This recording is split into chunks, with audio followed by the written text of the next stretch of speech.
Assalamualaikum warahmatullahi wabarakatuh.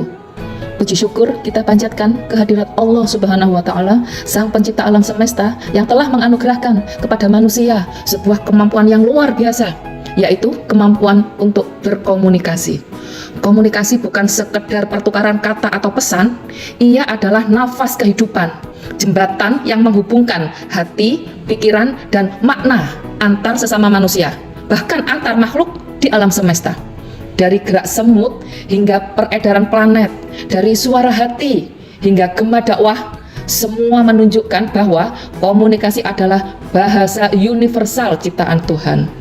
Dalam dunia modern yang serba digital ini, komunikasi menjadi kekuatan yang tidak hanya menghubungkan manusia dengan manusia, tetapi juga manusia dengan pengetahuan, nilai, dan kesadaran global. Melalui komunikasi, kita belajar memahami perbedaan, menebar kebaikan, dan membangun harmoni, baik di dunia nyata maupun dunia maya. Dalam seri konten edukasi ini, kita akan menelusuri keunikan dan kedahsyatan komunikasi, bagaimana ia membentuk peradaban, memengaruhi interaksi sosial, dan bahkan menjadi refleksi kebesaran Sang Pencipta. Selamat menyimak, semoga tayangan ini menambah pemahaman kita bahwa komunikasi bukan sekedar ilmu, melainkan manifestasi dari kesadaran dan keajaiban kehidupan itu sendiri. Salam komunikasi.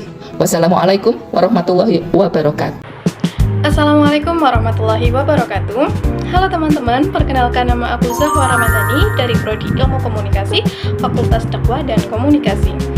Jadi di sini aku ingin membahas kembali sebuah kasus yang sempat viral pada masanya, yaitu isu tentang pengungsi Rohingya di Aceh.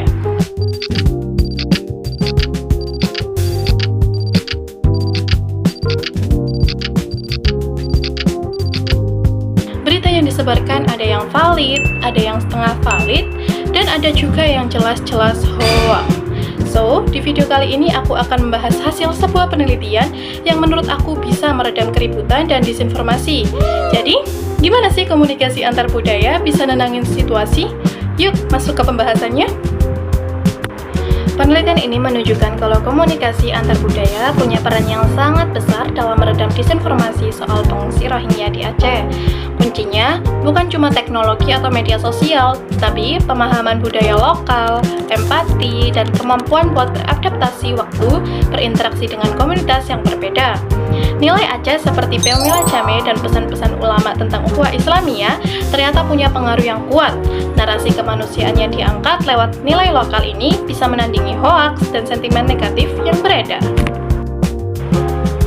Selain itu, strategi digital dari UNHCR, IOM, dan media lokal juga efektif banget.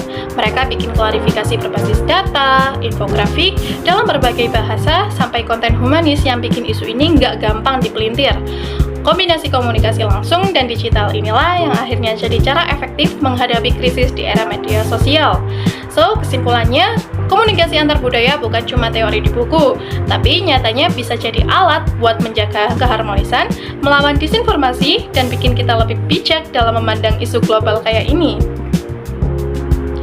Oke teman-teman, jadi itulah gambaran singkat tentang gimana komunikasi antar budaya bisa punya dampak yang besar dalam meredam konflik informasi soal Rohingya di Aceh. Semoga video ini bisa bikin kita lebih paham, lebih bijak, dan lebih manusiawi dalam menyikapi isu-isu yang beredar. Sekian dari aku, wassalamualaikum warahmatullahi wabarakatuh. Bye!